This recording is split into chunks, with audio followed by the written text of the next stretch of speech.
Hello, wonderful listeners. Joanna here from Mindful Counseling, also known as GDS Counseling.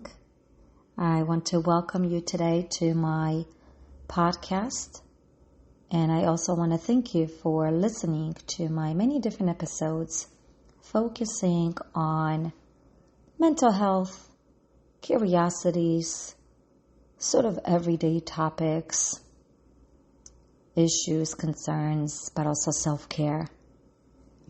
Now, I know I have not recorded in some time, but I wanted to take time to sit down today to take a few minutes, my kind of average 10 to 15 minute session for myself as well as you all, and focus on yet another episode on self-care, appreciation, gratitude, and all of those kind of like entangled together.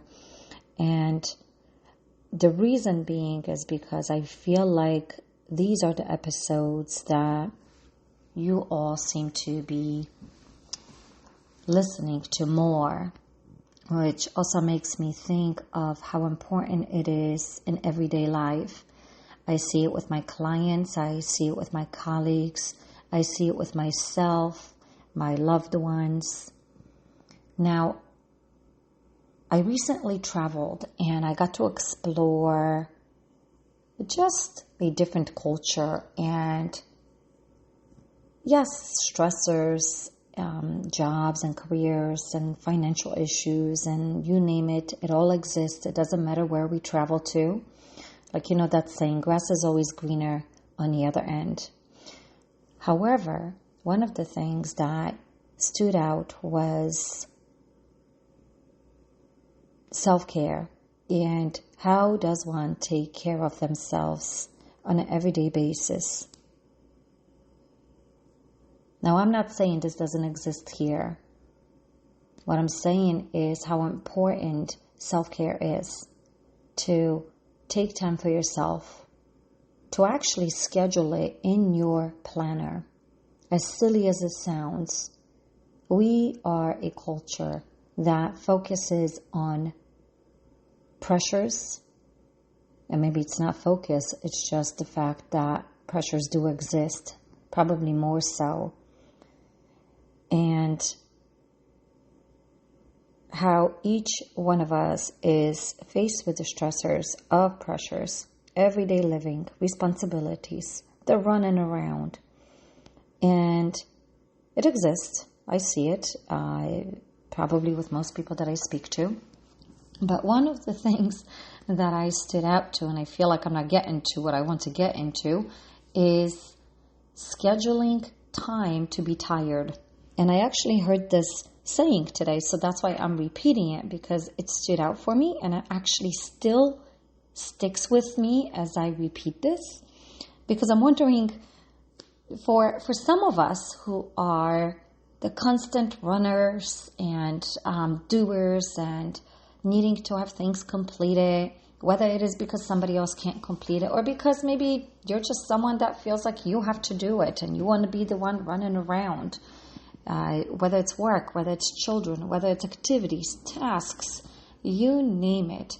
We are always running around doing things, and we have difficulty in standing still. And most of us have the difficulty, actually, unless we really try to actually force it upon ourselves. Yoga can be one of those. Yoga is a way to just kind of stand still or be still in some ways, and some people might still have racing thoughts, but yoga kind of has a tendency to maybe take us back a little bit, right? To take a step back. That's what I mean. So what do I mean about scheduling time to be tired? Somebody said this to me today, like I said. And what does that mean? So even as I say this, and for all of you that are listening, what does that mean to schedule time to be tired? If you notice yourself saying out loud, well, I'm never tired, or I'm drinking coffee, or more than one cup, more than 2 cups, well, of course I'm not tired, and the only time that you seem to be tired is when you actually hit the bed. And why is that? How is that even happening? So again, ask yourself the question, are you doing too much that you're not even thinking about how tired you are? That the word tired does not seem to exist in your vocabulary or in your mind? That all your primary focus is to do things ahead of time. What else you have to complete once you complete the task that you have completed? So scheduling time to be tired is actually being able to draw yourself into your own awareness and say to yourself, am I doing too much?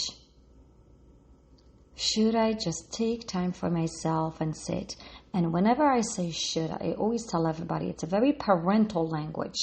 Should sounds kind of like almost like a parent telling you should do this, right? And all of a sudden, or most of the time, the should seems to be a negative definition, or most of us have a negative definition to the should, by a difficulty of saying the should in a positive way, right? That I should take time for myself. I should be able to sit down and rest, or close my eyes, or maybe watch an episode. For instance, what I did actually today in the morning was, today was kind of my easier day, but what I did today in the morning is I went to a local cafe. I got myself a nice cold brew coffee, and I got myself an overnight oats. And I sat there, not in a cafe. I'm not going to lie here and say I sat in a cafe. I actually took it to my car, and I sat in my car as I was enjoying the coffee as well as the oats. I don't know if you hear my dog in the background, but that is my dog barking if you hear it. I have a boxer. He is making his presence known as I say this. So that's what I did, right? So that was my way of actually taking time to address my need, even though in a moment of that addressing, I did question whether or not I should be doing something else. Should I be taking care of maybe particular things that I have yet not completed? But I didn't. What I did was decided to go to a cafe, and I decided to get myself oatmeal and a coffee, and I sat and I enjoyed it. I don't know if it's necessarily addressing, or scheduling time to be tired, but addressing the time for self-care and how important that was. But again, I know this is just a podcast recording on self-care, but also scheduling your tired time and the ability to really kind of take care of yourself and what that looks like. And as you're listening to this, I'm wondering what comes up to your mind when you say to yourself, I want to schedule time for me. I want to schedule time to be tired. Can you allow yourself the time to be tired? And again, whatever that looks like, we automatically might have conclusions as to why I don't have time to be tired because I have many different things to do. And I'm not saying that is wrong. If we have to do them, we have to do them. What I'm saying is addressing your need, addressing your racing thoughts, and somewhere in that thought, putting a mindset into, I am going to take care of myself. I am going to schedule time to be tired. Because why not? So again, whether it is me traveling and seeing different cultures and how they take care of themselves, or how laid back maybe their lifestyles are, or maybe because they choose it, or maybe because it is the way they have grown up, or whatever the maybes are. We could have thousands of them. The goal is that I want you all to not just listen to this podcast because you're curious, but be curious on how you want to take care of yourself. What does your day look like from day one, from Monday to Sunday? Is it really based on running around? I know we're in September, so I'll throw kids into the picture. I'll throw work into the picture. Kids are back in school. whether it's little or big. Some of us might have different pressures when it comes to work. Some of us are going back to work, having a summer off. So what is it that you're going back to, and what does that schedule look like?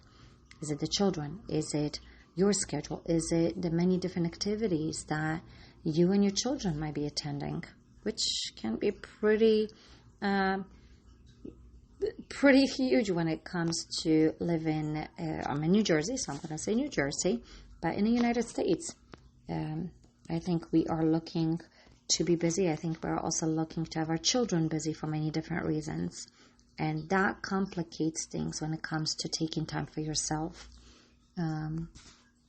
Again, as a therapist, as a psychoanalyst, as a life coach, as a podcaster, I see a lot of these different things on a day-to-day basis, including myself. And at which point can I allow myself to take it easy, take time for myself. And I think one of those big moments comes maybe with some people when they're confronted with particular realities, when things happen in life. And again, I'm not going to name what they are, but whatever those things may be that confronts life in a sense of, okay, I really need to take care of myself. I can go to this cafe and have nice overnight oats or this nice coffee or nice tea and take a few minutes for myself.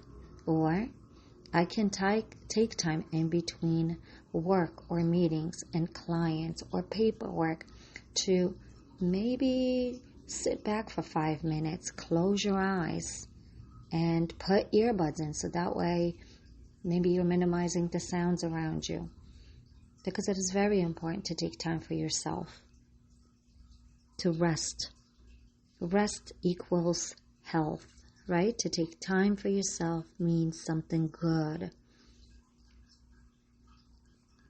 So again, whether you want to join me by coming into my podcast and on Podbean or Google Podcasts or Alexa's, any other platform you want to join in, and maybe send me some comments, send me emails, send me messages through Instagram or Facebook. Most of those would not necessarily be as Mindful Counseling, but they would be as JDS Counseling. I know I put both names in here as both of them I implement in this podcast, but send me those comments, send me messages. I know as I see who's listening, it's not just the United States, it is people all around the world. And you let me know how you take care of yourself. Do you schedule time to be tired? Or do you actually address your moments of tiredness and take time for yourself? What do you do when you have 50 million things to do? Do you, again, schedule time for yourself? What does your day look like on a day-to-day when it comes to running around responsibilities, but also addressing your own needs? So, I hope you all found this podcast episode somewhat inspiring, curious. That's the main goal. And hopefully rewarding in some ways, where it is, whether you took the 13 or however many minutes to take time for yourself, to listen, your self-care, to be curious what the next time will be like when you take time for yourself. And be mindful of it. See what comes up. See how you're enjoying time to be tired, time for your self-care. Until next time, again, this is Joanna from Mindful Counseling. Be well.